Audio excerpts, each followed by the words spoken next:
Doctor साहब, मुझे रोज छींक आती है, नाक भी बंद रहती है और कभी कभी तो मेरी सांस भी फूलती है। ये एलर्जी है या अस्थमा? लता जी, ये दोनों हो सकता है। एलर्जी वाले पेशेंट को एलर्जन के संपर्क से इम्यून सिस्टम रिएक्ट करता है और लंग्स में सूजन यानी इन्फ्लेमेशन होता है, जिससे अस्थमा का अटैक आ सकता है। तो इसका सॉल्यूशन क्या है?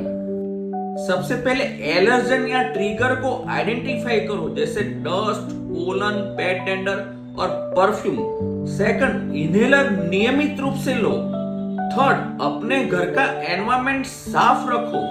फोर्थ, हेल्थी लाइफस्टाइल एडॉप्ट करो, जैसे वॉकिंग, एक्सरसाइज, योगा एंड प्राणायाम। समझ गई डॉक्टर साहब, अब एलर्जी और अस्थमा को लाइटली नहीं लूंगी।